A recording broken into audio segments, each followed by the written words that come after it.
The illusion of October teaser in cold open October 1st, 1960. On this day, the giant of Africa was born. After nearly a century of British colonial rule, a nation of over 40 million people stepped into the sun of independence. There was singing, there was dancing, there was an overwhelming, almost intoxicating belief that a black superpower had arrived to lead the continent, but the euphoria was a mask. Beneath the celebration lay a ticking time bomb, carefully wired by imperial hands and left to detonate in the dark. In just 72 months, the smiles would turn to screams, the unity would shatter into a million bloody pieces, and a nation born in hope would march blindly toward the precipice of a brutal civil war. The 1914 amalgamation, the forced marriage. To understand the collapse of 1966, we must look at 1914. This was the year Lord Frederick Lugard, the British Governor-General, executed the amalgamation of northern and southern Nigeria. It was not a union built on shared identity, shared language, or shared culture. It was an administrative marriage of convenience, designed solely to cut British administrative costs and maximize the extraction of resources. The British did not merge these people. They merely caged them within the same border. Through a policy of divide and rule, the colonial master kept the region separated, ruling the north through traditional emirs, while the south adapted rapidly to Western education, commerce, and Christianity. For 50 years, the British told the regions they were different. By 1960, the regions believed it. Act 2. The three-legged stool regional chessboard. Independent Nigeria was built like a three-legged stool, held up by three massive geopolitical regions. But the legs were fundamentally unequal. The northern region held more than half the country's landmass and population, giving it a permanent structural advantage in the federal parliament. The south felt politically choked. The north felt culturally threatened. The Igbo people of the east, driven by a dynamic, meritocratic culture, migrated across the federation. They became the engines of the civil service, the lifeblood of the railways, and the merchant class of the north. To the northern establishment, this looked less like federal integration and more like an economic invasion. By 1962, the cracks became chasms. A highly controversial census in 1963 saw the regions flagrantly bloating their population numbers to secure more federal funding and seats in Lagos. Trust evaporated entirely. Then came the Western regional elections of 1965. Widespread rigging lit a literal fire in the West. It was dubbed Operation Wetyware. Political opponents were doused in petrol and burned alive in broad daylight. Law and order had completely dissolved. The central government in Lagos, led by Prime Minister Tafawa Balewa, looked on, paralyzed. The tinderbox was dry. It only needed a single match. Act 3. The Night of the Bayonets. January 15, 1966. The first coup in the dead of night. A group of young, idealistic army majors, primarily of Igbo extraction and led by Major Chukwuma Kaduna Nzeogwu, decided to cut off the head of the Nigerian state.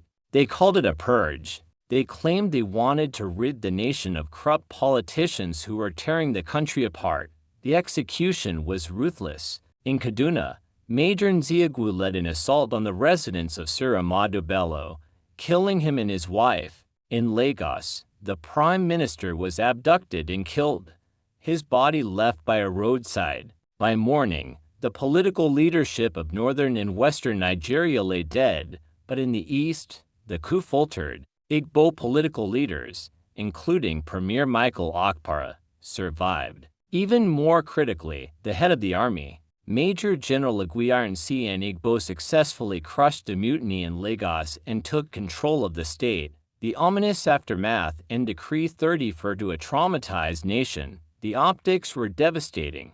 The politicians who died were overwhelmingly northern and western. The officers who killed them were Igbo, and the man who inherited the throne was Igbo. General Ironsi inherited a fractured country, but instead of walking a delicate line of ethnic balance, he made a catastrophic miscalculation. On May 24, 1966, he promulgated Decree No. 34, Decree 34 completely abolished the federal system, turning Nigeria into a unitary state governed entirely from Lagos to the northern establishment. This was the ultimate confirmation of their deepest fear, a calculated Igbo plot to centralize power, dismantle northern autonomy, and dominate the federation. The air grew thick with suspicion. The temperature reached a boiling point. Act 4, the counter-coup in the Great Exoduli 1966. The blood feud 6 months after the first coup. The northern officers struck back with a vengeance that shocked the continent. Led by figures like Major Murtala Muhammad and Lieutenant Colonel Theophilus Danjuma, the northern counter-coup was swift, bloody, and merciless.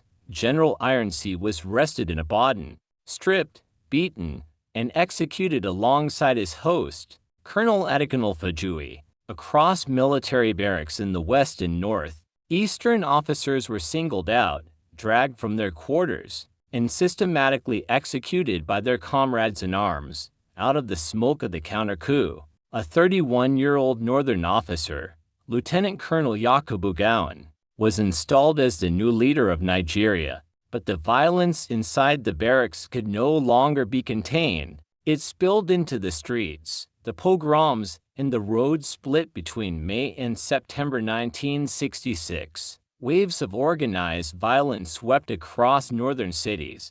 Targeted pogroms saw tens of thousands of Igbo civilians killed in their homes, markets, and places of worship. The social fabric of Nigeria had ruptured completely. Terrified, bruised, and mourning their dead, over 1 million Easterners packed what little they could carry and fled the land of their birth, embarking on a massive, heartbreaking exodus back to their ancestral homeland in the east. As the refugees poured into Enugu, they looked to their military governor, Lieutenant Colonel Chukwuemeka Odumegwu Ojukwu. They arrived with missing limbs, with stories of horror, and with a unified, burning demand: protect us, because Nigeria no longer can. The bridge connecting the regions had been burnt to ashes. The foundation of the nation had cracked beyond repair. As 1966 drew to a close, Gowon and Lagos and Ojukwu and Enugu stood staring at each other across an unbridgeable gulf. Next time, in Part 2, the Republic of Hope and Shadows, the talking stops, and the guns begin.